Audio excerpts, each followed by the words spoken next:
My father, who was a bureaucrat, had become a secretary. In 1980, when Indira Gandhi was re-elected, he was the first secretary that she removed. I had no active desire to join politics at all. I mean, to me, as I said, it came as a complete surprise that the Prime Minister could even consider me. People who claim to be internationalists suddenly become super nationalist. You know, beware of such people. And I ask people, if we were being accommodative, who sent the Indian army to the LAC? Rahul Gandhi didn't send them. Narendra Modi sent them. China is an exception. And it is an exception. And please notice, I said China, China. There is a phrase, war by other means. There is also, think of it, this is politics by another means. You think the timing is accidental. I mean, let me tell you one thing. I don't know if election season has started in India and Delhi or not, but for sure it has started in London and New York. Politics of India doesn't stop at its borders. Sometimes politics of India doesn't even originate in its borders. It comes from outside. Why suddenly, there's a surge of reports and, attention and views. I mean, were some of these things not happening earlier? You had to make a documentary. Many things happened in Delhi in 1984. Why didn't we see a documentary on that? Namaste, Jai Hind. Welcome to another edition of ANI Podcast with Smita Prakash. Today, my guest is India's External Affairs Minister, Dr. S. Jayshankar. An illustrious career of 38 years as diplomat, Dr. Jayshankar was India's ambassador in China, the Czech Republic, USA, Singapore, and then finally, Foreign Secretary. He was picked up by Prime Minister Modi to be part of his cabinet in 2019 as External Affairs Minister. The articulate Dr. Jayshankar is my guest today. Dr. Jayshankar, thank you so much for coming to the podcast. Every podcast that I've done, the comment section is filled with, when are you getting Dr. Jayshankar? When are you getting Dr. Jayshankar? So today I'm really That's happy. me commenting. Okay. I don't believe one word of that. So now I'm so glad and my team is thrilled that you're here with us today. And Seriously, pleasure to be here. Thank you. So I am going to get into the macro issues of policy matters and India's neighborhood and all in the second half of the podcast. Okay. The first half is basically a curation of all that I've been seeing on the comments section where people said, please ask Dr. Jayshankar this. So the question which most people had was that how did the transition take place from, being a bureaucrat, a career diplomat, to becoming a politician, joining Mr. Modi's cabinet? Mm-hmm. How did you make that transition? What tools did you employ? Well, I didn't make the transition. It happened. Mm-hmm. I mean, it happened because, as you know, I come from a bureaucratic family. We don't have anybody remotely in the family who's entered politics in any party at any time. It had not crossed my mind. I don't think it had crossed the mind of anybody else in my circle. And then, lo and behold, what happened in May of 2019 happened. Now, once I entered, I must say, in all honesty, I myself was very unsure. I mean, I had watched politicians all my life. One of the things you get to do in the Foreign Service, by the way, is you actually, perhaps much more than other services, you see politicians up close because you see them abroad. You're kind of working with them closely. You're counseling them. So it's one thing to watch, but to actually join politics, to become a cabinet member, to stand for Rajya Sabha, because when I was selected, I was not even a member of parliament. So each of this kind of happened one by one. I slid into it, sometimes without knowing it. You learnt by watching others. That's something, we say sometimes you go to any foreign environment, you kind of you pick up by. So for me, this wasn't a foreign environment, but it was a different environment. So, you looked at others, more senior people, more experienced people in the cabinet, in the party, in other parties. I mean, I even today, just watch me in parliament.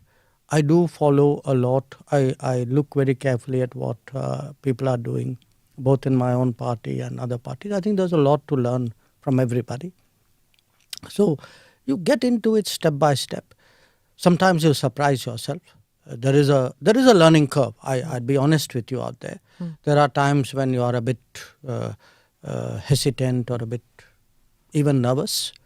But then, you do it once, you do it twice, you slowly grow over it. So, to stand up there, to reason with people, to make a speech, even sometimes, because in bureaucracy, until really the Prime Minister, that is 2014, Prime Minister Modi's government, mostly people were used to speaking in English.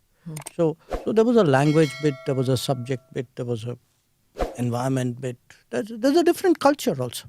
But as your skills as a diplomat, I guess it would have equipped you to win friends over easily, isn't it? I don't think it's so much a question of winning friends. I mean, yes, it does help when you're a diplomat. You in a sense are almost trained, I would say, to get along, to get the most out of situations.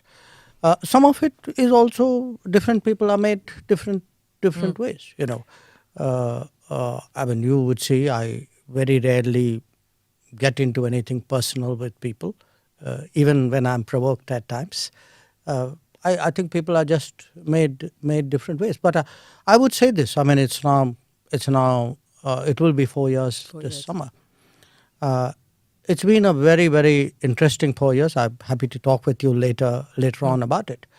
But when I look at these 4 years, for me, actually, it's been 4 years of very intense learning. Going to a state which I had really very little knowledge of. I'd been Gujarat, a few times Gujarat.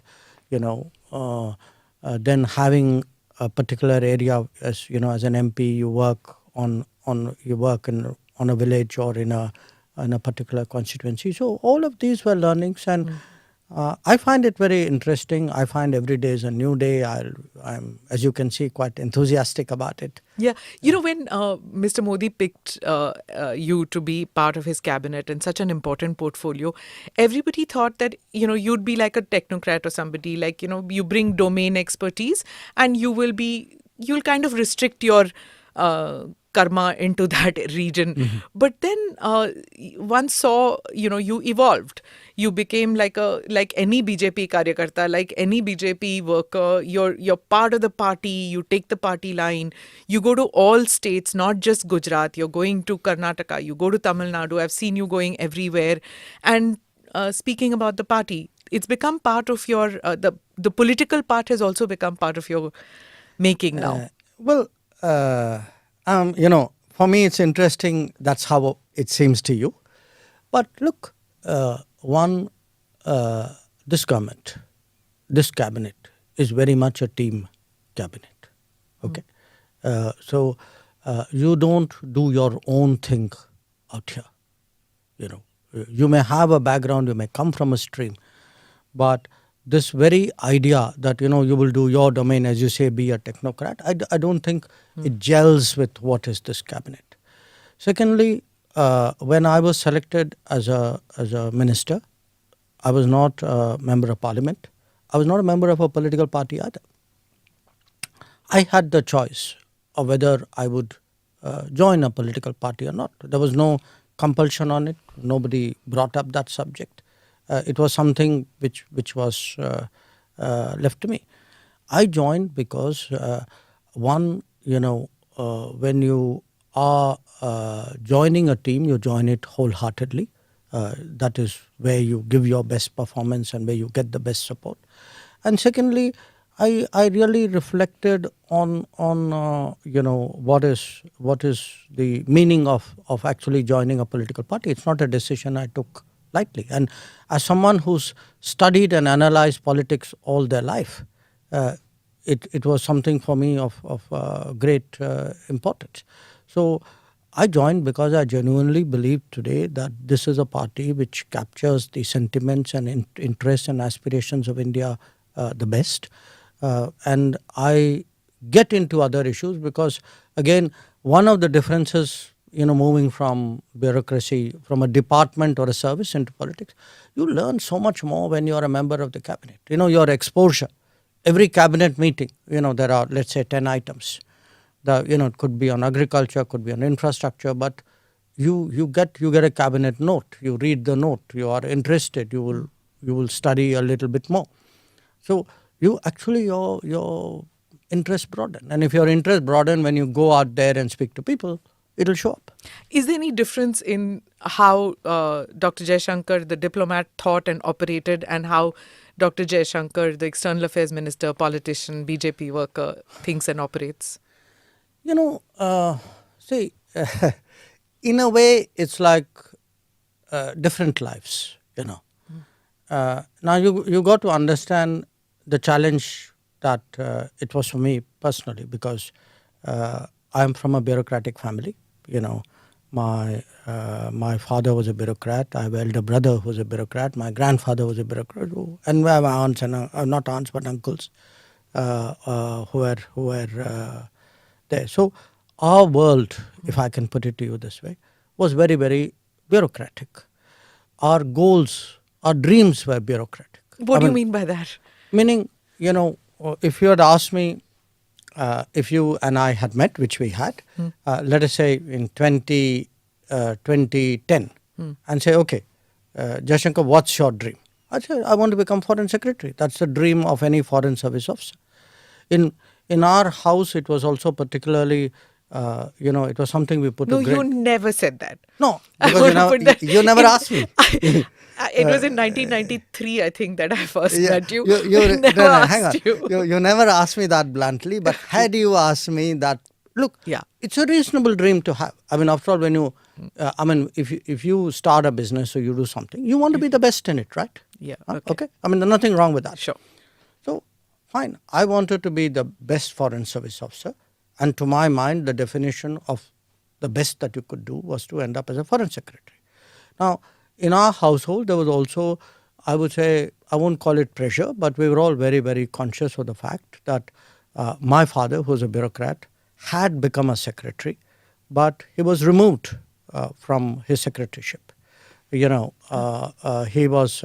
became, at that time, probably the youngest secretary in the Janta government in 1979. For viewers and listeners who don't know, Dr. Jayshankar's father was Dr. K. Subramaniam, who played a key role in formulating India's strategic doctrine. Sorry for interrupting you. So, in 1980, he was Secretary Defence Production.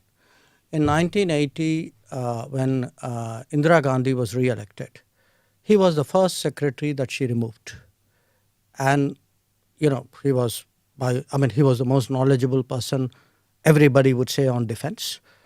He was also a very upright person. Maybe that caused a problem, I don't know. But the fact was, as a person, he saw his own bureaucratic career in bureaucracy actually kind of stall. And after that, he never became a secretary again. He was superseded during the Rajiv Gandhi period for his, somebody junior to him became cabinet secretary. So it was something he felt. We rarely spoke about it, but it was obviously something which must have been inside him. So he was very, very proud when my elder brother became secretary. And in my case, he passed away in 2011. At that time, I had got what you would call grade 1, which is like a secretary rank ambassador. I didn't become secretary. I became after he passed away. But for us, at that time, the goal, you could say, was, okay, we must become secretary. Now, as I said, I had achieved that goal. So in 2018, I was very happy to kind of walk away into the sunset. I ended up finally walking not into the sunset, but into Tata Sons.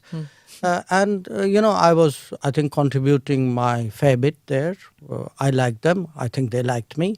Then completely as a bolt out of blue, the political opportunity came. Now, the political opportunity for me was something I needed to think about, because I was simply not prepared for it.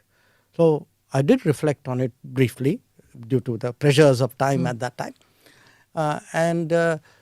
When you say what is the difference between the foreign secretary or the bureaucrat Jayshankar and the And the minister. thought process, yeah. It's a different world. It's a different responsibility. It's a wider vision. And I put it to people like this. I may have sat 40 years in the parliament gallery. It's not the same as being on the parliament floor. I used to sometimes, in fact, Sushma Swaraj was my minister, and as foreign secretary, we used to talk a lot. I mean, we had this practice. We used to have long. I mean, I'd go and see her every day, but of course, day would begin by her actually calling every morning. And I always had the comfort as a secretary. And if I don't want this to sound immodest, I was a confident secretary. I believe I was a good secretary. But I had the confidence that I have a minister and a prime minister above me who at the end of the day shoulder that political responsibility. Now, come May 2019, that political responsibility is mine. It's a completely different feeling. As a minister, you have to look at it not departmentally. There may be something, let us say, which is, I'm giving you an example. Say wheat export to some country. As a secretary, I would say, that country's relationship is very important. But as a minister, I'll have to say, okay, what's my own wheat prices looking like? What are the domestic concerns out there? Who else do we need to talk to? Every issue, every major issue has some political angle, Sure. which a minister will tend to see much faster than a bureaucrat, however good that bureaucrat may be. So it's kind of challenging. Yes, absolutely. It is. Okay. So I don't know whether you'll answer this question, but I will ask you that who asked you? Was it the Prime Minister? And two, what was the first time that you met Mr. Modi, and what were your first takeaway of that meeting? Who asked me, meaning who asked me to join the cabinet? The government. Yes, Yeah. the Prime Minister The asked Prime me. Minister. Okay. When did I meet Mr. Modi first? I met him in 2011 in November in Beijing. I never met him before. Oh, he was Chief Minister then. He was Chief Minister there. Okay. He had come on a visit, and that's how our acquaintance started. I assume in the light of later events, I must have made a good impression. I can tell you, frankly, he made a very big impression on me because by 2011, I had already done. I had done what. Two ambassadorial postings already. No, right? this was my third. Third one. Yeah. And I'd seen. So Singapore and Czech. So I'd seen, people come and go, chief minister. I had never met someone better prepared, better, more serious, and also more. I found him very interesting. I give you and this is a person, by the way, we are meeting here for the first time. So we go through this business briefing, what he should say, who he's meeting, etc. Then he said that मैं आपसे अलग बात करना चाहता हूँ, कुछ राजनीतिक विषय हैं, उन पे भी मैं briefing लेना चाहता हूँ. It was a bit of a surprise. No chief minister had done that. And of course, he told me, I mentioned it in one piece I've written, saying, look, it's very important for me that I'm abroad. I may be from a different party, but I shouldn't say or do anything which is different, that too in a country like China. So it's very, I want you to brief me on key issues. And we were having our problems at that time. Even at that time, there was a listing problem. There was staple visas problem. They were not dealing with our northern command. There were, all these Arunachal. There was some Gujarati diamond. Yes, there was a bunch of Gujarati Surat diamond traders who had also been detained. He brought that up as well. After I was done with him, and we went for the meetings, and then we were riding in the same car. So he said, I have this habit. He said, मैं हर meeting के बाद मैं debrief लेता हूँ, और अगर आपको कहीं कुछ लगता है कि things are not okay, आप इशारा करिए. Okay. So I remember this because, for me, there is a certain manner of working which he has. He's all the time like gauging, sensing, very, very sensitive to this, very keen that he should not make a mistake, that he should convey things accurately, that the policy, that the nuances are captured. This was my first experience of him. After that, I didn't see him till he became Prime Minister. Okay. Is it the same now? Before he travels, after he travels, when you travel? Is it the same kind of thing? Foreign policy matters, you talk to each other, where he asks questions, you answer, you ask questions, he answers. Is that how it works? It's no, it is and it isn't. I mean, intrinsically it is the same, but it's now on a totally different scale and league. Sure. So now what happens is usually, we would strategize before, we spend, usually I'd say even not at the beginning of the year, but even in the previous year, we'd start thinking, what should we be doing? Where are we going? Who should we engage? That kind of strategy session. When it comes to something specific, it would be like we would go through the details of where we are going. What are the objectives? Who are we meeting? What are their objectives? So there's a kind of I would say strategizing and a game planning which goes well ahead, and then it's repeatedly visited, reviewed. So sometimes even in the midst of meetings, you would see us, one of us lean across and say something to him, or him doing the same. Or if there's a break in a meeting, we would have a quick confabulation. I mean, you could, since ANI films a lot of this, you would often see, there's a quick huddle where you're quickly saying something. We are updating, or he's sharing. He's, we can't hear though, because there's no microphone. Fortunate. Thank God you can't hear, because, that would kind of destroy our strategizing. We should get somebody to see the lip syncing and see what's happening there. But he's a very discussive person, if you know what I mean.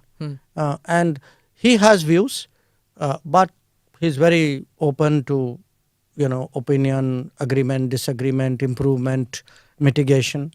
It's very sort of, how do I say, interactive. Lots of people say that he's a very ideas kind of a man. In fact, some of the questions were on YouTube with that, and my team has made a video which I'm going to show it to you. I'm part of the East. I'm part of the South. I'm part of the West. I'm universal. I'm India. Someone to say I'm doing this because it is for counter-terrorism. You're not fooling anybody by saying these things. Mr. Soros is a old, rich, opinionated person. If I could only stop at old, rich and opinionated, I would put it away. But he is old, rich, opinionated and dangerous. Somewhere Europe has to grow out of the mindset that Europe's problems are the world's problems. But the world's problems are not Europe's problems. Our total purchases for the month would be less than what Europe does in an afternoon. I don't think we're sitting on the fence. Just because I don't agree with you doesn't make me sitting on the fence. It means I'm sitting on my ground. I'm entitled to have my own side. I'm entitled to weigh my own interests, make my own choices. You're asking the wrong minister when you say, how long will we do this? Because it is the ministers of Pakistan who will tell you how long Pakistan intends to practice terrorism. If you have snakes in your backyard, you can't expect them to bite only your neighbors. Eventually, they will bite the people who keep them in the backyard. If I were to take Europe collectively, which has been singularly silent on many things which were happening, for example in Asia, you could ask, why would anybody in Asia trust Europe on anything at all? If you are asking me, I would say yes, 2014 was a watershed moment. Yes, things have changed better after 2014. Yes, our foreign policy has become more dynamic, more effective, more prominent after 2014. Mr. Modi was very famous and very demanding. So how do you deal with that? I'm so glad you chose that understated word, demanding. Yes, I think the Prime Minister is demanding. I think he's rightly demanding. because it's time that India had a demanding person as Prime Minister. It's tough to work for a demanding boss, but at the end of the day, you actually, if you feel that's the kind of person the country needs, I think you're willing to do whatever you have to do at that time. Two democracies will end it differently. And if you can prove that concept here, then I think it's probably the best way to sell democracy. Don't worry, Senator, one democracy will settle it. And you know which one. Okay. Lindsey Graham. So this, All right. so this is what we, my team got this together, and the same thing about being a demanding prime minister. One has heard about how you have 11 p.m. meetings and 11:30 midnight, post-midnight meetings happen in this cabinet. And it's like working, and especially during COVID times when these crises happened, the Ukraine situation where Indian students had to be evacuated. Those are like very tense times, right? And he's on the job all the time. Well, look, I don't want you to get it wrong. It's not like you particularly want to meet or the meetings happen at 11 o'clock or late at night kind of thing. I think it's a situation, it's partly the Prime Minister's schedule. But you mentioned, for example, the Ukraine conflict, Operation Ganga. Now, what was happening at that time was that the Prime Minister was busy campaigning in UP, if you remember at that time. Now, last year, same time. Yep. Now, 24th of February. I think. A little bit later. Yeah, 20. Okay. Now, it could have been, I don't know, maybe some other Prime Minister would have said, okay, guys, I'm busy with UP now, you go manage this. But I think it bothered him. He felt he needed to get a good sense. I mean, lives were at stake. So we would have situations where he would campaign the whole day, come back to Delhi. I mean, you could see sometimes, how exhausted he was. And then somewhere he would find that energy and the adrenaline. And we would meet late because he's come back late from campaigning. Sometimes the situation would call for it. I think I once mentioned this, maybe in one of those same occasions you showed me right now, which was our consulate in Mazar-e-Sharif being attacked. And I remember I think it was past midnight, and I also have this habit of staying up late, and I like to clear my desk every day without fail. And in fact, he called up, and normally, some other guy comes up and sort of says the PM wants to talk to you. In this case, it was him. And so I think if there is something happens, he feels, he feels deeply about it. He sort of feels it's not like ask somebody to do something. He wants to know that it's being done. Now, mind you, having said that, I also say this as his working style, that once an objective is achieved or a mission is set or whatever it is, you get the space to then carry it out. Okay. So, say Operation Ganga, I mean, he would want to know what we were doing. He would sometimes give suggestions saying, अच्छा आप ये कभी इसके बारे में सोचा, कभी इसका भी देखिएगा, वहाँ भी ये करिए. But it was not like he was wanting to, get down. He trusted you with the details. And that's why, I mean, for me, the sort of, I would say, the pleasure of working with him. I mean, what does anybody need from a boss? You need from a boss somebody who gives you a goal with clarity, who, whatever their thoughts, ideas, etc. share. Then if you are the experienced operational person, you leave them to figure out how it is done. You take your feedback. You might want to course correct. But he gives you a lot of the space, and which is why I think if you look at the last 7-8 years of Indian foreign policy, we are able to move. I give you why Operation Ganga. I'll give you Operation Dost right now. Yeah, Turkey. Yes. Turkey. The earthquake happened. I mean, I think literally in a very, very short time, he wanted to know what are our thoughts. I kind of sent in our thoughts. I very quickly consulted, my people in my own ministry. And literally within a few minutes, we were told, okay, you got the go now, go, talk to NDRF, whatever. Yeah, Tell in the 48 hours, if I'm not mistaken, that they were already there. We were less than Less 48, than 48, less than okay. 48 hours. Yeah. You were talking about delegation and about getting things in order quickly. We've seen videos of the Cabinet Committee on Security, CCS meetings. It looks like this is the creme de la creme of the cabinet. Everybody getting together, very serious looking, very tough. And you all look like, बहुत पहाड़ टूट पड़ा है, कुछ होने वाला है, कुछ बड़ा.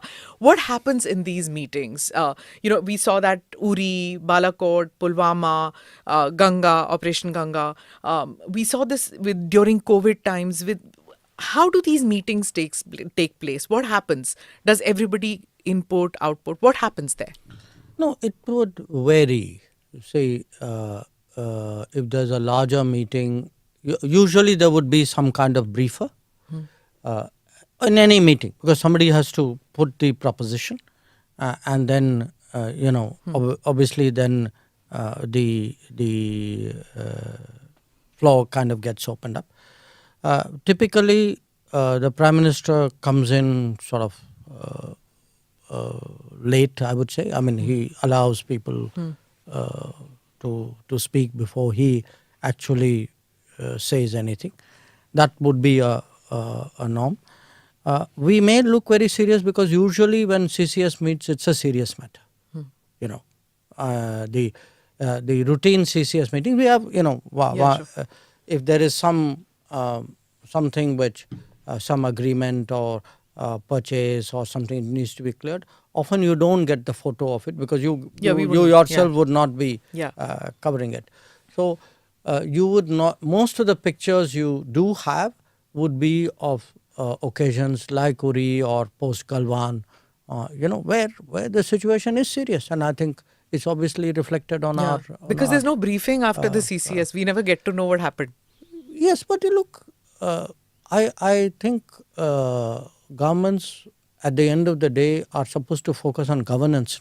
No? So if you have, I mean, if there are decisions you made which need to be executed, you're not going to come and tell the press, guys, we just made this decision and that is how it is going to be executed.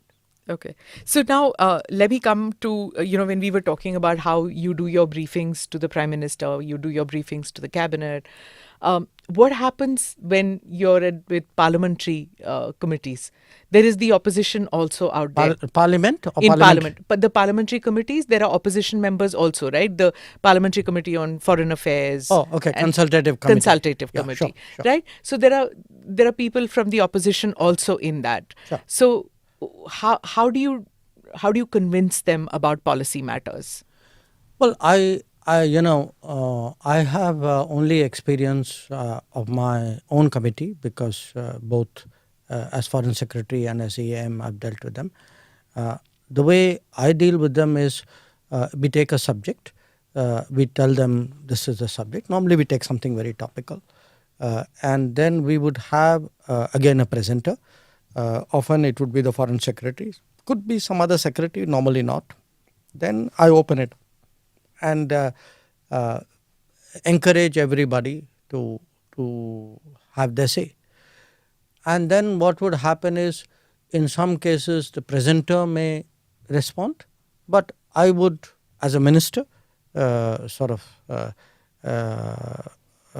respond to every one of the comments which are made by every one of the members. Okay. So my intent of doing that is really, one, to underline to them that we take them seriously, two, not them seriously but their concerns seriously, two, it does help in kind of carrying them along and sometimes in convincing them, though politics is politics, so sometimes whether they're convinced or not, they would not admit it. Rahul Gandhi didn't get convinced by you. He said that, I think you were, I don't know the exact words, but I think he said that you did not know much about foreign policy matters. You needed to learn a little more. Well, let me put it to you more accurately. This wasn't at a parliamentary committee. I mean, in parliamentary committees, we have interacted, but usually what happens in parliamentary committee, I try to keep to myself, so I will not get into it with you either. This, I think, was something he said at some kind of public meeting somewhere. It was That you don't know much about. I think he, look, I cannot vouch for the exact words either, but I think it was probably in the context of China, if I China. remember right. Yeah, he's not convinced about China. Yeah, that but I he mean, thinks look, that now you are what, opaque about it. I don't know whether it's opaque or whether, there was a sort of a level of knowledge, understanding. I mean, all I can say in my defense is I have been the longest serving ambassador in China. I have been dealing with a lot of these border issues for a very, very long time. I would say, let me put it to you this way. I'm not suggesting I'm necessarily the most knowledgeable person, but I would have a fairly good self-opinion of my understanding of what is out there. Okay. But if he has superior knowledge, wisdom, I'm always, as I said, for me, life is a learning process. Superior knowledge, wisdom on China. If he has, I'm always willing to listen. Okay. And learn from Mr. Rahul Gandhi on China. If you think that that's a possibility, I have never closed my mind to anything, however improbable it is. Okay. All right. 4 years as foreign minister of India and 9th year of the Modi foreign policy. What is the report card like? I think it's a very solid report card. Number one, if you look today at our global standing, which is a very intangible measure of success, but it's a very visible measure of success. You ask yourself, 2023, when a Prime Minister of India, in this case Narendra Modi, convenes a meeting, walks up on a global stage, or a conference, how do people react? Compare it with even with him 5 years ago, perhaps with his predecessors, many of them. I would say today our global standing is clearly very much higher, is quite good, quite strong. Number two, strategically, I think there is today much greater clarity in our own thinking and in our own operations, and I say that as an implementer of foreign policy, that people know there's a neighborhood first. Neighborhood first means build your connectivity and your contacts, and this is your first priority. Then they know there's an extended neighborhood to the west towards the Gulf, to the east ASEAN, to the South Sagar, Central Asia. There are a set of policies which do that. Then they know there's a policy of engaging the major powers. They know there's a Africa focus. So there is today a lot of strategic clarity about our strategy, and that's necessary if you are serious about operationalizing it. Third, in terms of operationalizing it, we do today projects in almost 80 countries in the world. It's, most Indians don't realize how much we do abroad today. And those are often the test of our credibility. And there's been a huge improvement there, that projects which would often lie for years, unfinished, struggling for something, the efficiency of that has improved. On big global issues today, I think the expectation is that India would have a say, they would have a voice, they would have an opinion, and they would, if necessary, have more than that. And this could be climate change, it could be counterterrorism, it could be black money. I mean, you look at the big, it could be something like maritime security, even today trade, investment, that domain, technology. Then I would also, point to the fact that we have been able to very clearly demonstrate to the world that we are an exceptional international power, meaning we are willing to do things for others, perhaps more than most other countries are at this point of time. One is this sort of first responder record we have built up. Turkey is the latest. That if something happens, if it is reasonable, if it is within the realm of possibility, India is there early. India Operation is there Maitri also. Maitri, Yeah. Operation. I can give you So many, yes. a whole list of these. Rahat in Yemen, Yeah. Sankat Mochan in Sudan. But the COVID vaccine is something that I was touched coming. everybody. I was coming to that. Yeah. Those are one country or one region Yeah. or one situation. If you ask me a single thing we have done in the last 10 years which has shaped global views about us, I think it is vaccine Maitri. Yeah. That it's almost I would say not it's almost emotional to hear what people come and tell you about that. And yet there was criticism at that time, if you remember, Dr. Jayshankar, because people said you haven't managed to, or we haven't managed to vaccinate all of our population, and here we were sending vaccines abroad. There was a lot of criticism then. I don't know if there was a lot, because I think people Domestically, at least, there No, was. I think there was loud criticism from the expected quarters. I would not consider it lot of criticism. It's very interesting in this country.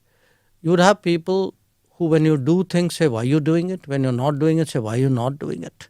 If there's consistency, the consistency is in opposition to anything you do. Okay.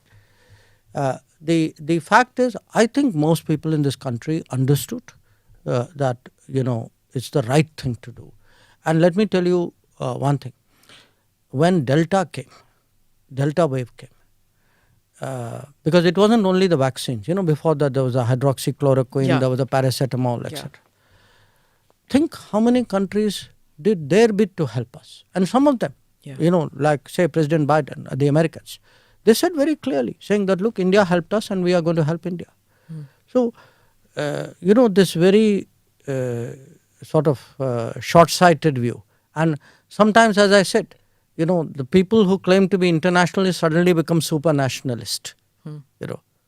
Beware of such people. Because I am going to come to yes, that, yes. whether we are hypersensitive as a country, to criticism, because you saw that little video that I played in which George Soros' statement on democracy, you took on, and you said that, you said he was old, rich, opinionated, No, and I dangerous. know what I said. Yeah. Right. Yeah. Now, there's also the op-eds which come in foreign media, which say that that they blame India for crony capitalism and say Mr. Modi's image has got hurt.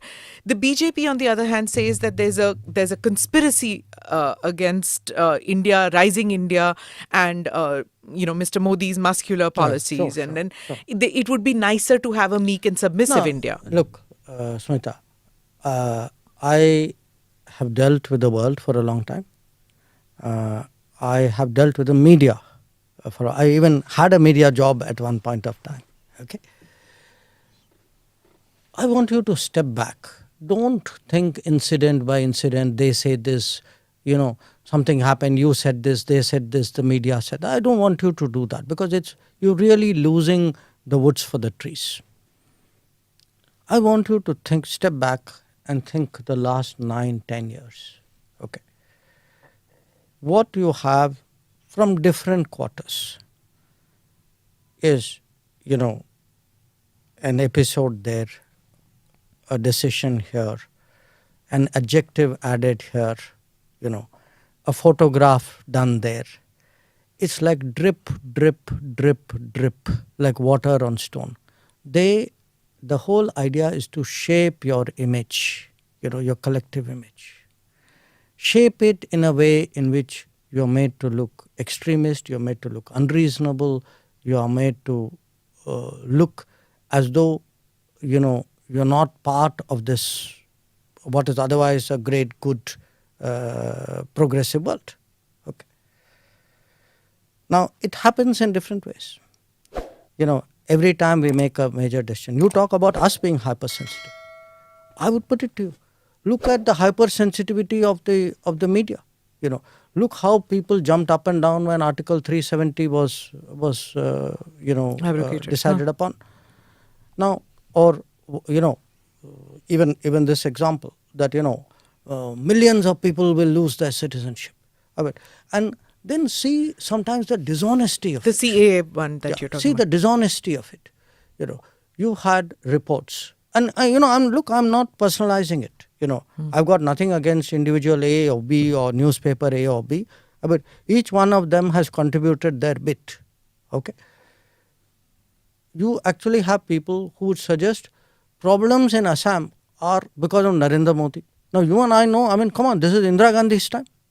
Okay, but that is whitewashed. You have people who say, oh, there's serious problem with judiciary because there's an ex-chief justice who's now entered parliament. Is it for the first time? No, there was Ranganath Mishra did it earlier. So, our institutions come under attack. Suddenly, as I tell people, say what you will for me. To me, which one of us doubts our election commission? Which one of us goes to vote and thinks the result is not what is true and capturing the integrity of the process? And yet what will happen? That comes under pressure. So there is an attempt, and it's a very, very clever attempt, and it takes different forms. We had a very, very tough time during COVID. So are you saying it's all coordinated? No. I think there is a mindset. I think the mindset, I would say there's an ideology. I give you the example of COVID. Okay, I grant you, we went through a horrible time in COVID. Many of us lost people in our families, friends, acquaintances. Look at the coverage of our COVID. Did people not die in other countries? Did we see that coverage out there? Did you see that kind of photograph from other countries? You heard of bodies piled up in parking lots in other countries. Yeah. So I'm putting it to you this way. Look, I do think that one of the challenges today is you have, due to, in my view, and you may or may not agree with it, over 70, 75 years, what has happened is actually democracy has worked in this country. And the proof of democracy working in this country is cities, if you look, where is your leadership coming from?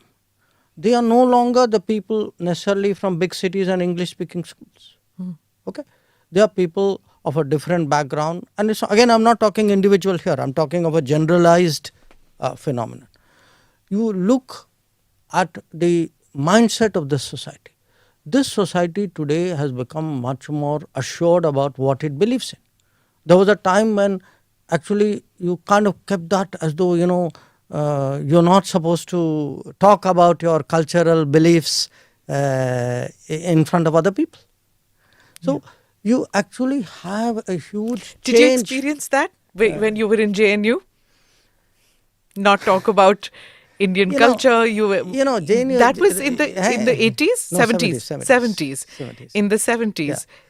Look, You're diffident about your own culture. I saw this comment in which you said one of the greatest diplomats that India has was Lord Krishna, and there was Lord Hanuman. You mentioned him also, and it's not something that is spoken about in diplomatic circles, and even in the media, the beat journalists would never think of diplomats, and not even you. And when you think about it, your background, your journalism, your education. Well, yes and no, because It's also, a socialist hub. No. I also had a lot of home education.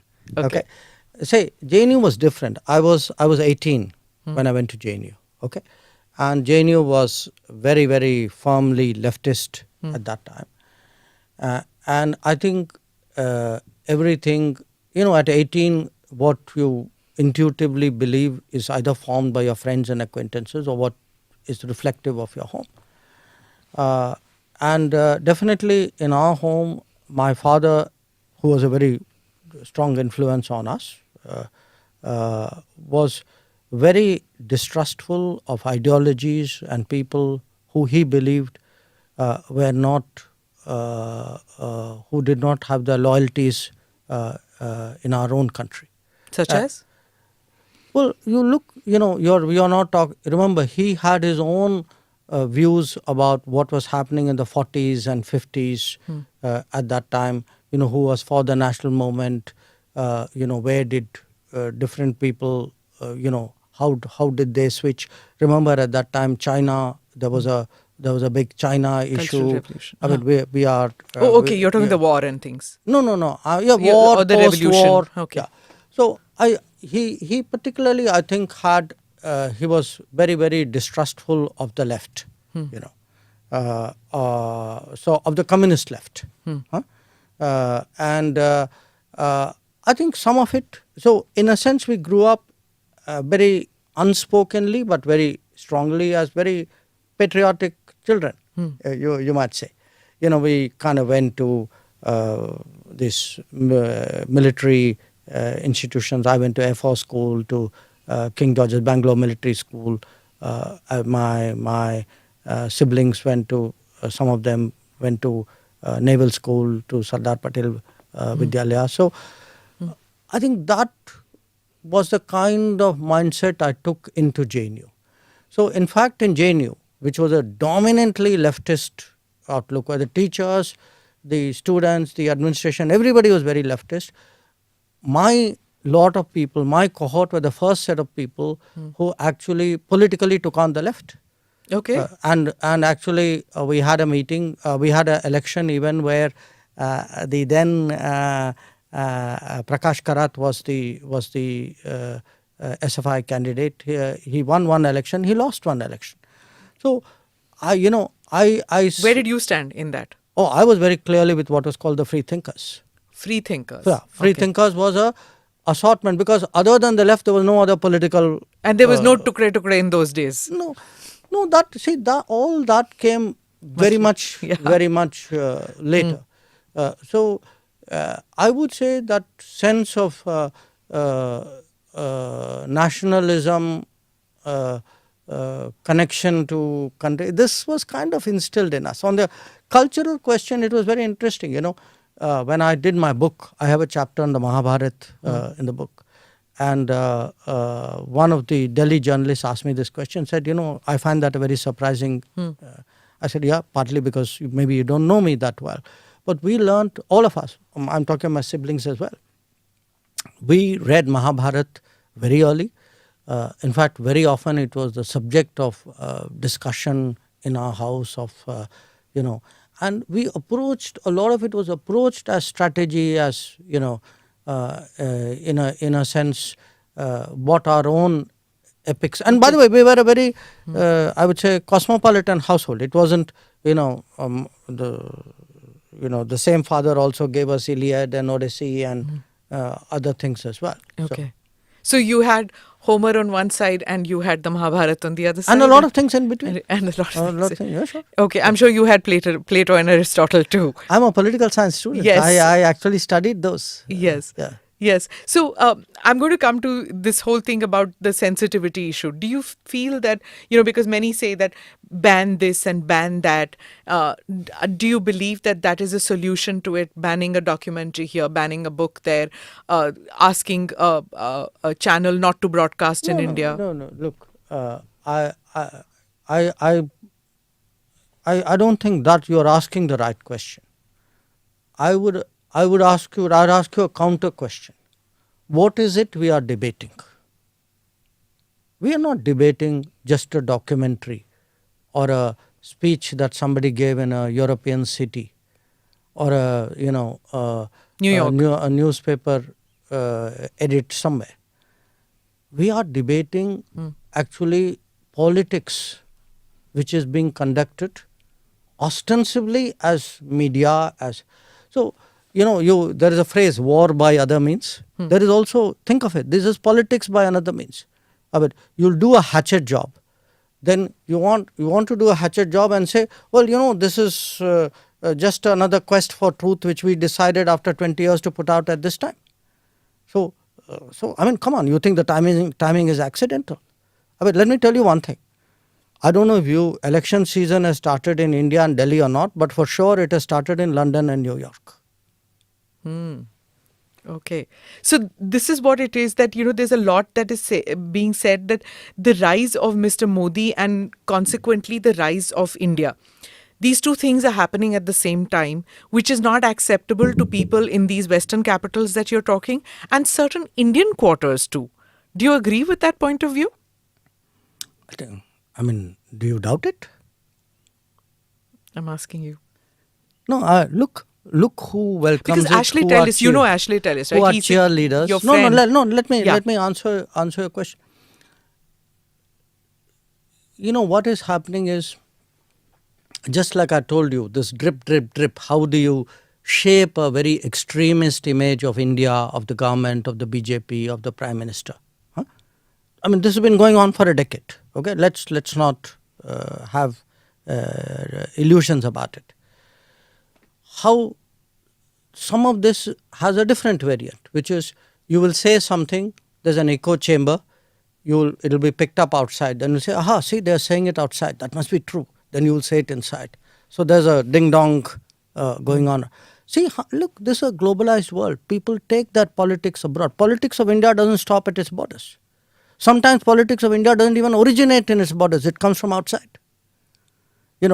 Ideas come from outside, agendas come from outside. Otherwise, please tell me why suddenly, there's a surge of reports and, attention and views. I mean, were some of these things not happening earlier? I mean, I gave you the example of Assam. Yeah. I mean, people speak about, okay, you had to make a documentary. Many things happened in Delhi in 1984. Why didn't we see a documentary on that? If that was your concern, that you felt suddenly one day, okay, I'm very humanistic and I must get justice for people who have been done wrong. So look, don't kid yourself. This is politics at play. This is politics at play by people who do not have the courage to come into the political field. They want to have the Teflon cover saying that, I'm an NGO, I'm a media organization, etc. But they are playing politics. You know that, I know that. How does BJP react to this? Is it, or your government for that matter, is it is it a reactionary measure that you have to take? How do you counter this? I think we will put our point of view across, and as should be rightfully done in a democracy, eventually the public will give its verdict. Which is the electorate. That's what it's only by the ballot that these things. If he gets re-elected, that means that they have been proven wrong. Is that it? Is that what you're saying? Look, I would say yes, among other things, because in a democracy, don't you trust the ballot box and the people's verdict to be the final opinion? I do. I know there are some people who believe that their view supersedes elections. So, in fact, by the way, I mean, even that, look at this term. I like you, you win election, great democracy. I don't like you, you win election, what are you? Electoral autocracy. Yeah, I heard that term. What a great term, right? That's reserved for people you don't like who win elections. So this is politics, my dear. So if there's so much money going to be pumped in, how does India react? How does India even deal with it when you don't know that there's one enemy or this is amorphous entity? No, look, I would say I think there should be and there is a battle for narratives which goes on. There will be narratives designed to damage us. We have to put out narratives designed to expose people or designed to put our viewpoint across. I think we will. My own sense is that most people will, through their, this is a pretty informed age. That era when people had only one or two sources and they controlled thinking. I think that's gone by a long time ago. Let me come to the foreign policy issues, which I said we'll do in the second half of it. Increasingly domestic issues and the foreign policy have become interlinked. Foreign policy matters used to be something which domain-specific people handled it and foreign beat journalists demystified it for you. But it's no longer the case. And one saw it happening, during COVID, when everything Everybody wanted to know, why are we giving it to this country? Why not to that country? How much are we giving? Do we have enough? Then there was the CAA, there was the farmers' protest, there was Nupur. There was so much that was happening. How do you deal with this? It's like literally, that game that children play where you go on beating things. It was like that in that 2 year period. Was really tough. No. Uh, the no, I was smiling at the imagery you invoked. Now, look, in a globalized era, what happens is that everything from the world comes to India. Everything from India goes out. In many ways, it's a good thing. It has its own challenges. It has its own vulnerabilities. So, so how does it impact us? That's really your question. Yeah. What it does is, I have to often, as part of my narrative setting, explain things to foreign audiences. So I give you an example. Take this whole scaremongering that millions of people are going to lose citizenship. Now, you tell people saying that, look, this was said. Now, 1 year has passed, 2 years has passed, 3 years. Where are these people? This after all, we are supposed to have a cataclysm in 2020. So, and when you, even citizenship, when you start reasoning with people, ask them saying, okay, tell me, do you not have a criteria of citizenship? Do you not use language? Or some people use religion. People use language, they use religion, they use education. Some of them even use income. Some use ethnicity. So when you tell people saying, look, reflect on your citizenship practice. I mean, what do you do? So often what happens is, and see, that's where the battle of narratives is very powerful. Read the bulk of international papers, especially the Anglosphere papers, but all of them. How many of them tell you 370 was a temporary provision? I challenge you to show me one. Yeah. They don't. It's written there in bold letters, in capital letters in the Constitution. But then that's because India itself didn't put across that point of view, No, right? no, It's hello, like the no, plebiscite. no, it is true. sorry. Listen, I can put across something. If you have shut your ears to it, no amount of hammering away at it. It's not. See, when Kashmir was being discussed, Pakistan used to keep saying plebiscite, plebiscite, plebiscite. Till the 90s, that word plebiscite kept hammering. It was, that it is a disputed issue. Till India's narrative started being heard. Unless you are loud and you impose your narrative, you don't get heard in the world. No, I completely agree with you, Smita. So I try not to be loud. I try to get my narrative across in an elegant and effective way, maybe at times sharper than people may want. But I accept your point that we need to get our narrative across, and that is exactly what we are trying to do in foreign policy. But I also put it to you sometimes that I feel that I'm talking to an audience which is deliberately deaf, that they do not want to hear sometimes, they do not want to absorb sometimes. That and there is a very strong bias. I mean, let's be frank about it. Newspapers, there are newspapers, I don't want to go into names, who will publish something absolutely ridiculous on one side, and you say, okay, I want to counter it. They say, no, hang on a moment, I'm busy doing a fact check on what you are saying. So we saw this bias very, very clearly over the last 4 years. I think in fact, I expect it to, if anything, grow as the election comes closer, because I don't think, this is without a political direction and purpose. So domestic politics playing a part. Domestic politics, it could be domestic politics, it could be COVID, it could be, it could be different. Big business playing its part also. It could be. Look, I'm not a conspiracy theorist. Okay, what I'm explaining to you is actually politics at work. Okay. It doesn't have to be conspiracy at work. Okay. Why is it difficult to understand that there are ideologies and political forces outside India very similar to those in India, and the two are working hand in glove. I mean, I'm putting a perfectly common sense proposition before you. And part of the problem is when political forces in India are not doing so well electorally, they tend to kind of summon up this this support system, if you would, or the echo chamber, or call it what you would. They are the Congress party is saying that that the Indian government is the Modi government is defensive, reactive when it comes to China. That neither Mr. Modi nor you even mention China. You just say eastern neighbor. Hello, please. Then they must have some problem understanding words beginning with a C. Please look at everything I've said. That's not true.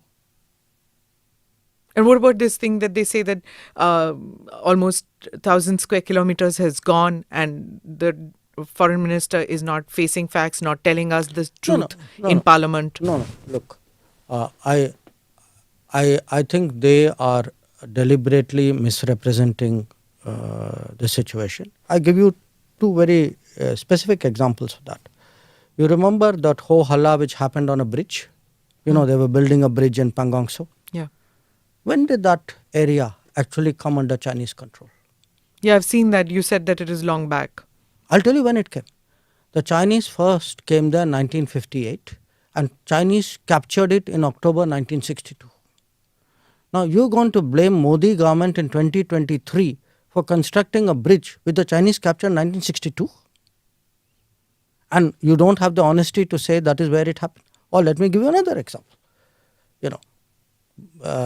These border villages.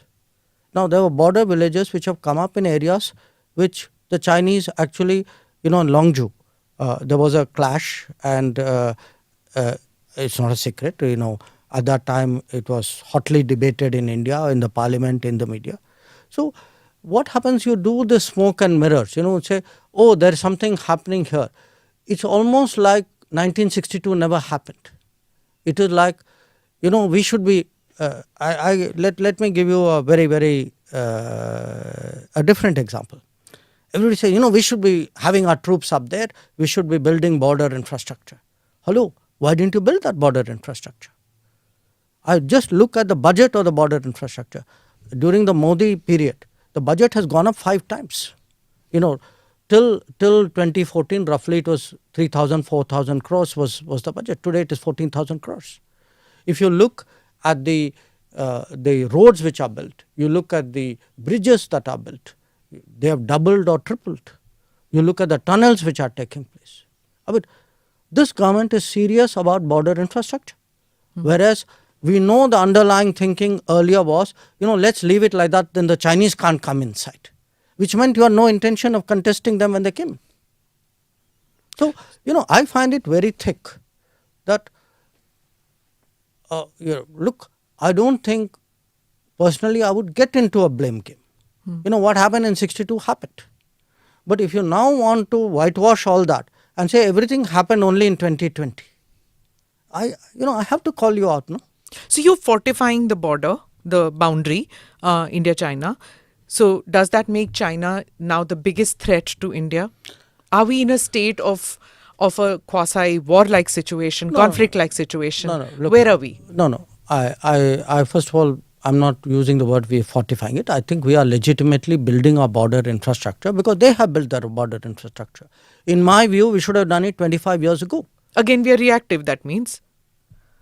I mean, Your words, Dr. Jayshankar. No, not at all. Look, they are the bigger economy.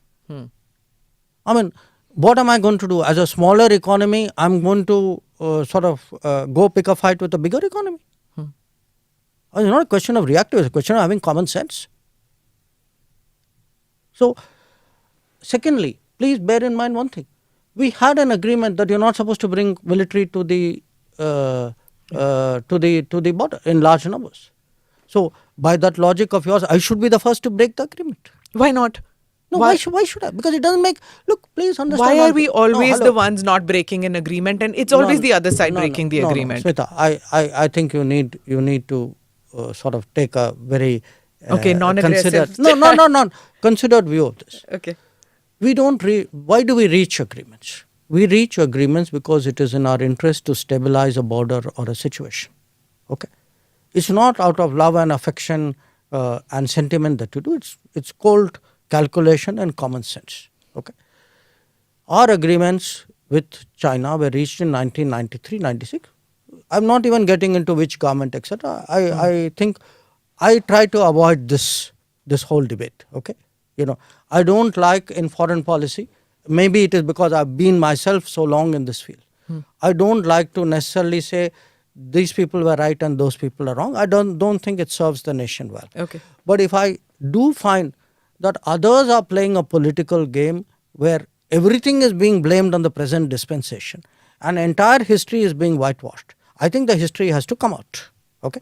Now, on the question of breaking the agreement or not breaking the agreement, generally countries as a rule, sensible countries do not, because what do you need most in international? If you have a reputation as a country which breaks agreement, what do you think is the worth of your agreement? That is China. Where have they kept the agreement with any No, country? look, hello. Or Pakistan for that matter. From 1993, 1996 Okay, not a to single 2020. bullet. No, Okay. no, forget bullet. From 93, 96 till 2020, was that agreement observed or not? So how can you say, the agreement is not worth a piece of paper and nothing, all agreements must be They broken? took Aksai Chin. They've 1962. 62.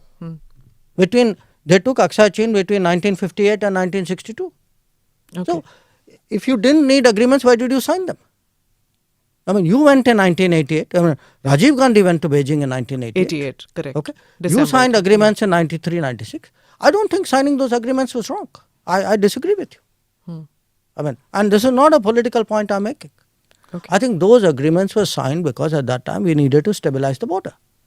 And they did stabilize the border. Please also note that. So this suggestion of yours that people sign and compulsorily break the next day, that's not true.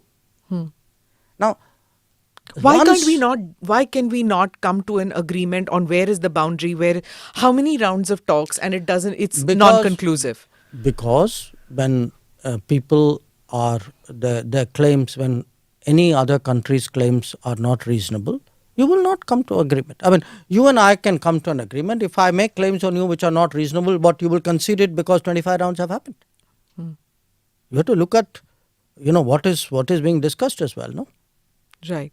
So, Okay. So look, if I were to sum up the China thing, I mean, please do not, buy this whole, I would say, again, I use this word, this narrative that somewhere government is on the defensive, somewhere we are being accommodative. I mean, I ask people, if we were being accommodative, who sent the Indian army to the LAC? Rahul Gandhi didn't send them. Narendra Modi sent them. Okay, we have today the largest peacetime deployment in our history on the China border. Okay, and we are keeping troops there at a huge cost with great effort. We have increased our infrastructure spending on the border 5 times in this government.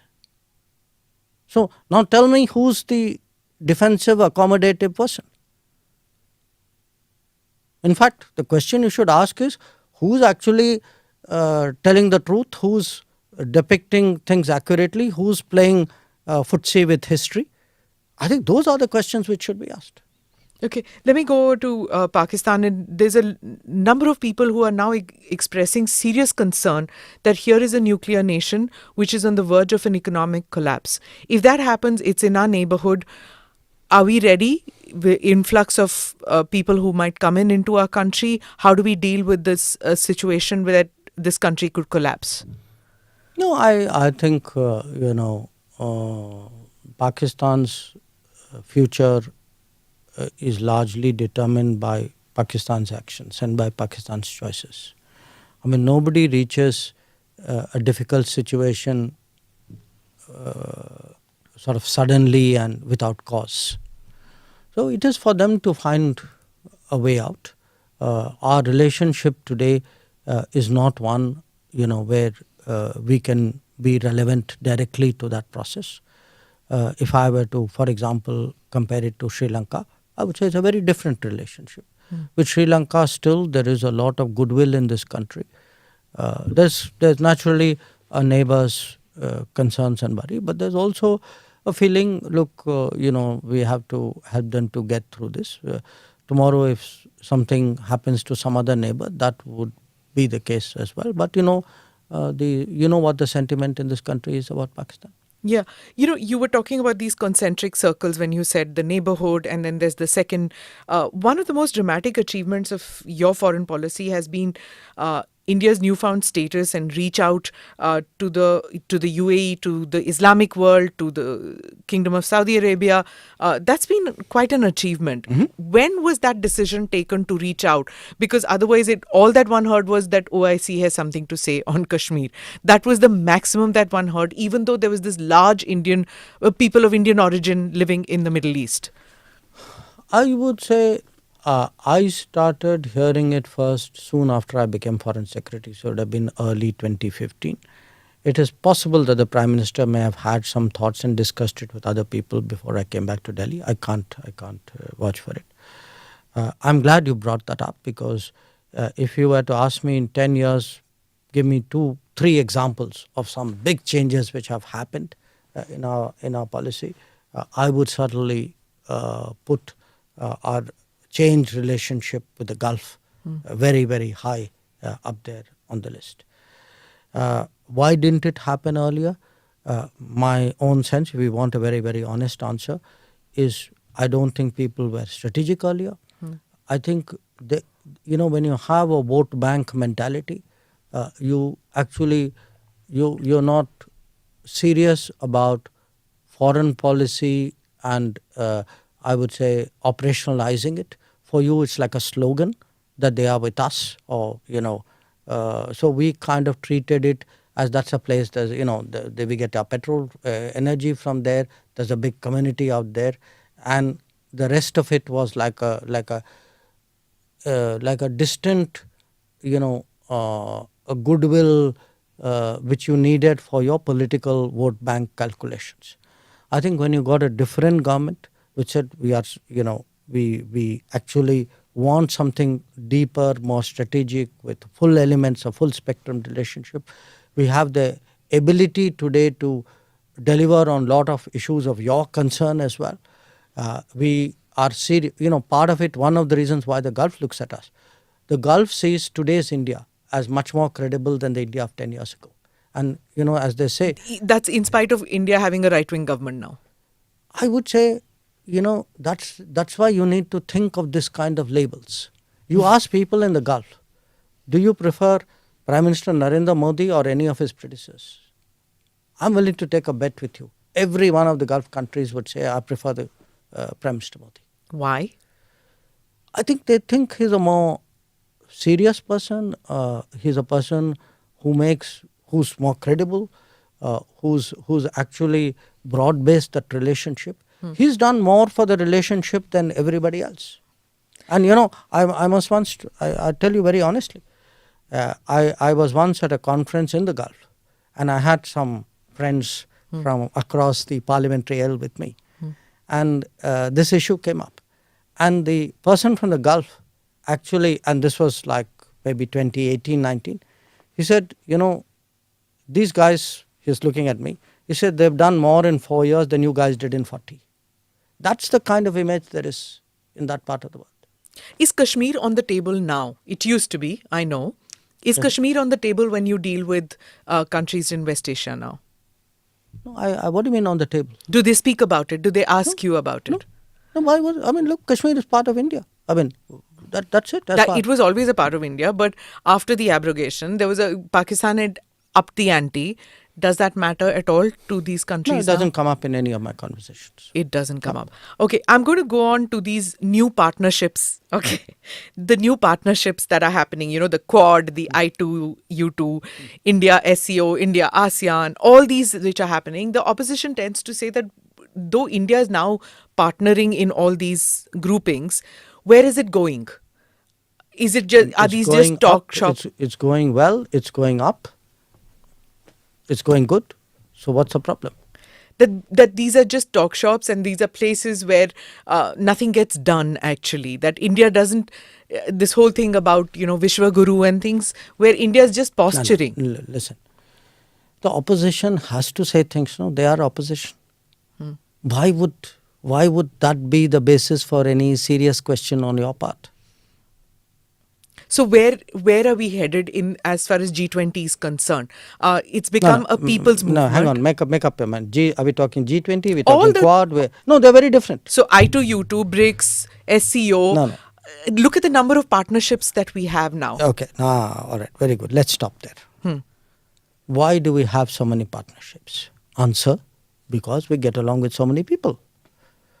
How are we able to manage different kinds of partnerships? Maybe because we're good at it. Maybe because they see value in us. Are they delivering things? Well, it depends on them. Take Quad, for instance. Definitely Quad has delivered on a number of issues and likely to deliver on many more. In the case of I2U2, it has just started, but already there are projects on food security and renewable energy which have come out of it. In some cases like BRICS, which by the way was not started recently, it has an old history, they are not meant to be necessarily translated into specific outcomes. Often they express a collective position on a set of issues. So I think it depends on the forum concerned. I think you can't club all of them. It's not a one size fits all. But if I mean, as I said, the opposition will say what it will. But you please go out there in the world. I've just come back today from Australia. Yeah.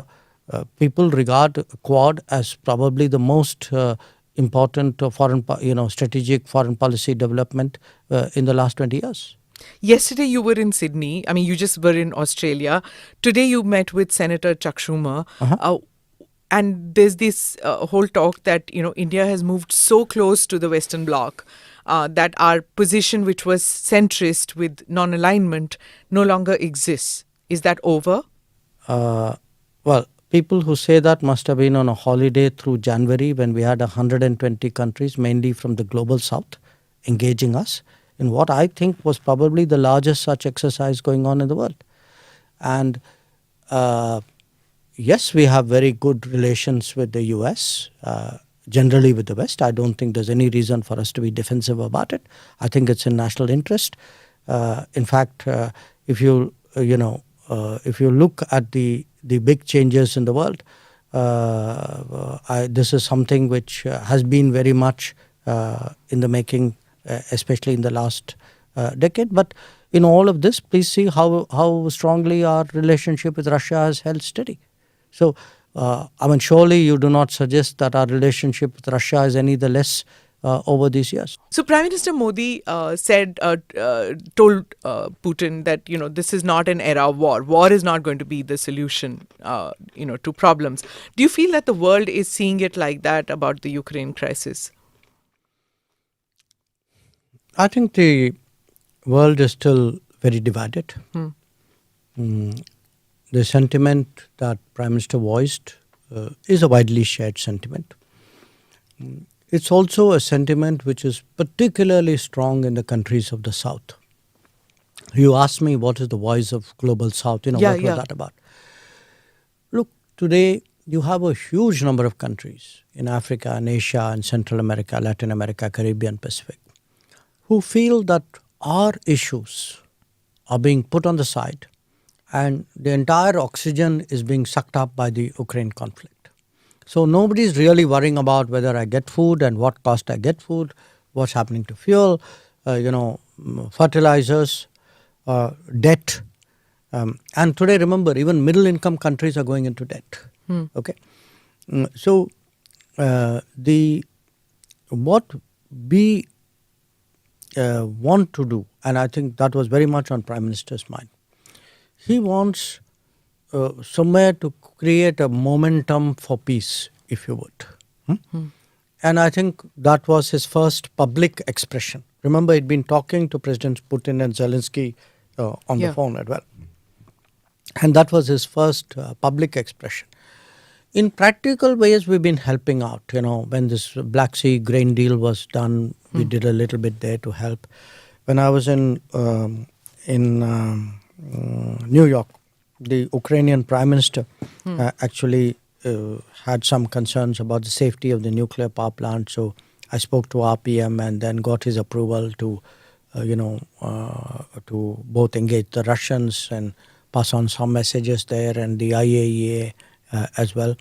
We are working with the UN Secretary General on some issues, particularly fertilizer, because a lot of the countries of the global south, the developing countries, they are facing serious fertilizer securities because Russia is one of the biggest exporter of fertilizers. So I don't, I think it would not be fair today to reduce a very complex issue, the Ukraine conflict, to a binary of are you on this side or that side, are you for peace or for war. I think it's much more intricate than that. And we are involved in some of the intricacies, but we have to wait and see where this goes. What both Ukraine and Russia know is that if we can be of any use, we will be willing. Our sort of capabilities and sort of goodwill is there for that. We'll have to wait and see where this goes. So has the war impacted on the relationship between India and Russia and between Mr. Modi and Mr. Putin? No. Look, our relationship with Russia, I think, has been extraordinarily steady. It has been steady through all the turbulence in global politics. So, as I said again, the opposition, perhaps it's their job to criticize. It would be nice if they do it with a little bit more information and accuracy. But I do think, some of what they say needs to be put through some kind of lens, some kind of filter of you're putting it through a sieve right now. Reality, and not very much is coming out of that sieve. All right. So look, I think today we are in a good position. I mean, you asked me what is your 9-year report card. My relationship with the major powers is very good. I grant you that China is an exception, and it is an exception. And please notice, I said China, China. Okay, you mention it. Yes. So I grant you that China is an exception. It is an exception because China has violated agreements that we have, and is today has a posture on our border for which I had to have a counter posture. But overall, my relationship with the major powers, if you can call them, are very good. I think our relationship with Europe is probably the best ever that we've had. Our relationship in the Quad has really been a very, very effective mechanism. Even in Australia, Dr. Jayshankar, there have been attacks on gurdwaras and temples in Australia, Canada, UK. On temples. On temples. And in Gurdwara in Canada, there is Stogan Temple. Temple in Canada. Okay. Yes. So, how are we going to react to this? Or no, we have taken this up, and we have cautioned these governments that these are very radical extremist forces at work, and that they need to respond to it appropriately. Okay. As I wind up, I'm going to ask you a couple of questions. Come back to you. You were in Fiji and at this Hindi conference, and you were speaking in Hindi. Vishwa Hindi Sammelan. And so, how many languages do you speak? You're a polyglot. I've heard you speak Russian. No. This is all Tamil, I'm Hindi, very English. Modest and realistic in making claims. I obviously I speak English. I speak Hindi. I won't say at a very high standard, but with a kind of a street smart fluency. The Tamilian Hindi, or is it a JNU Hindi? No. It's actually a Delhi Hindi. Delhi Hindi. I mean, I was born in Delhi. Okay. You were born in Delhi? Yes, okay. I was born in Delhi.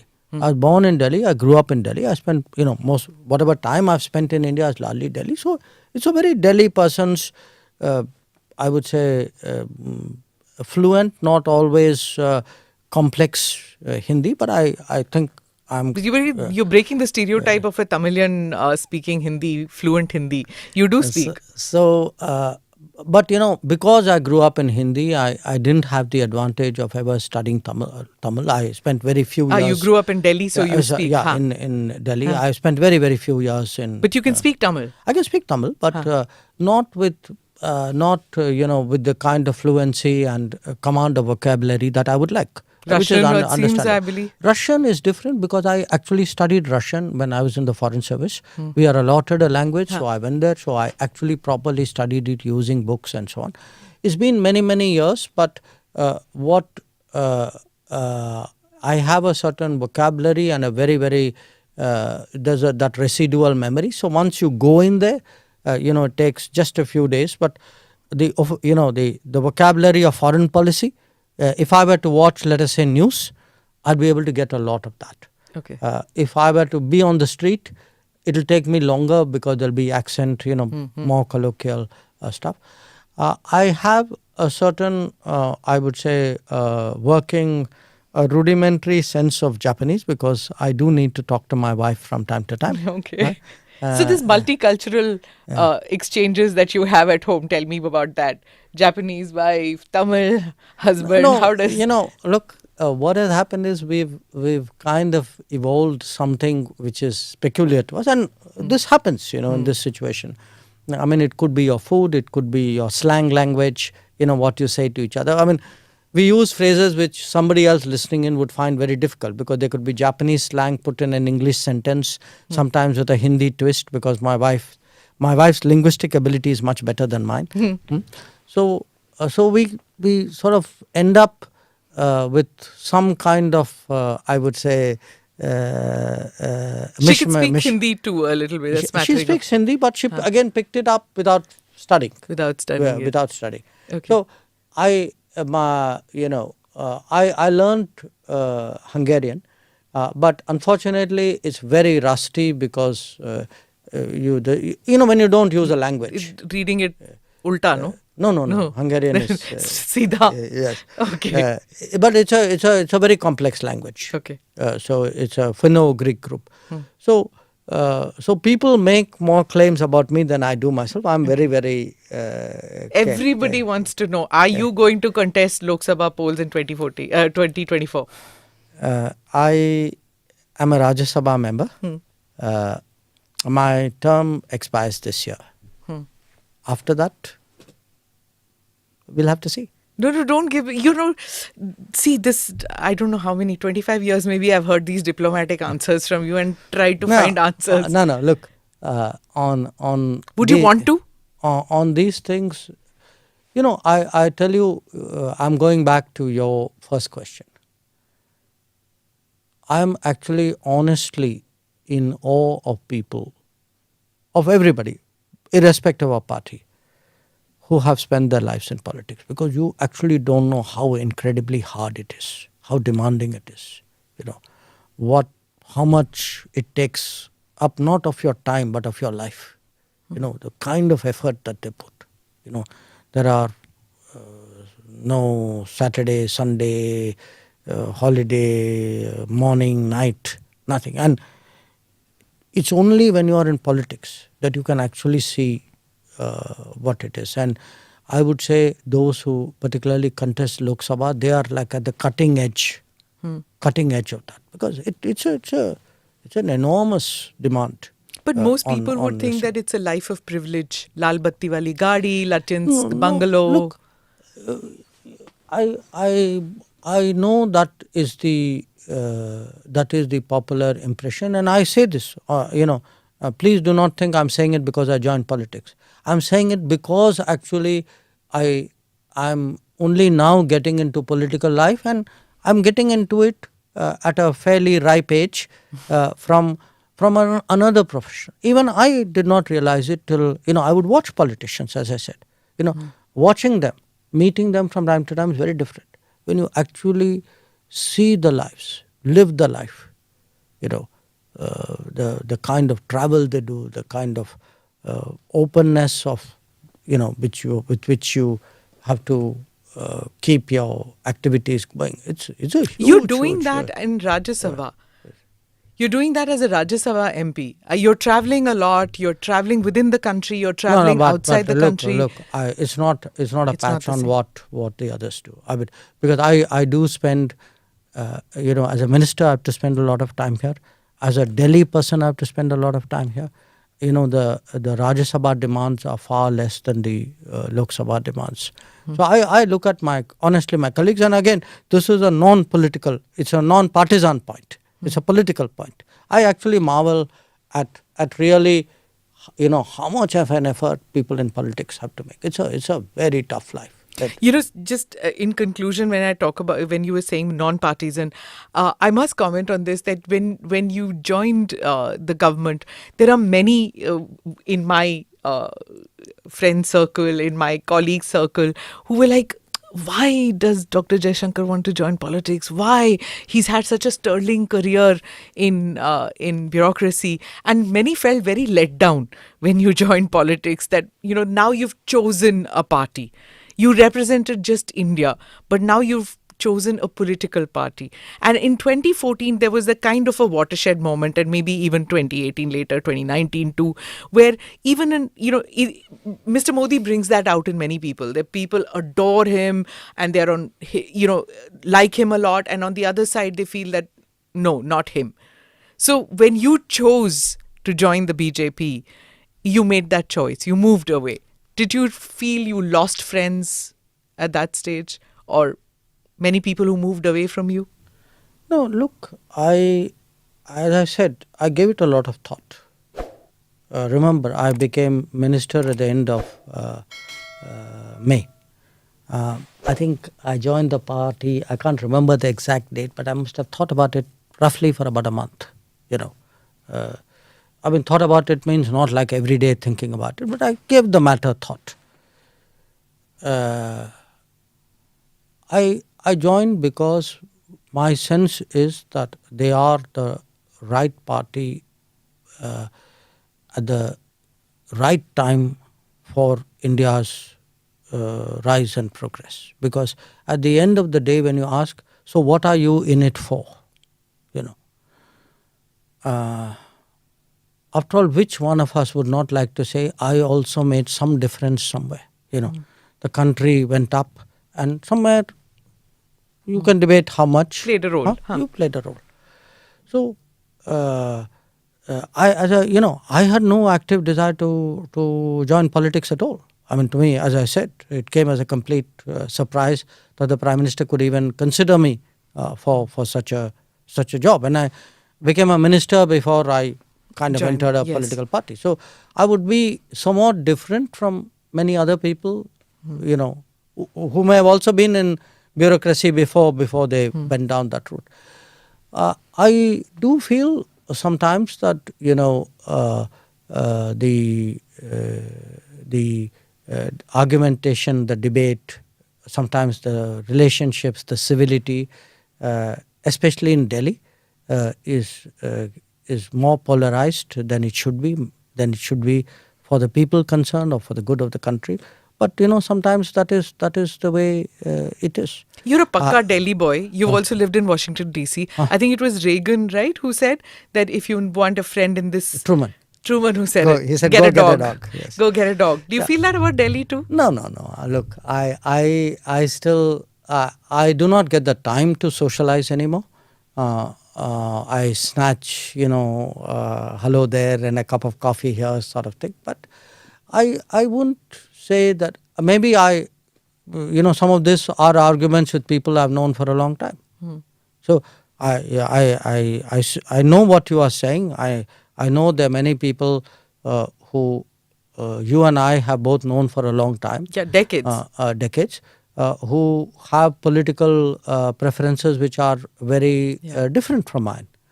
But my understanding of what our life in a democratic society is supposed to be is that you each have your viewpoint. I don't necessarily build my friendships on party positions. Do the others do the same? Others meaning? The others, those same people who are unable to keep up with those friendships because of your political decision. I honestly don't know the answer. I think that's something you have to ask them. I mean, I, c- I do accept that, in the last few years there would be people whose political feelings are so strong that it may have it may be coloring the vision of me. But I would say at least my closest friends, many of whom, by the way, are not BJP supporters or Modi supporters. My really closest friends, I have not seen that happening.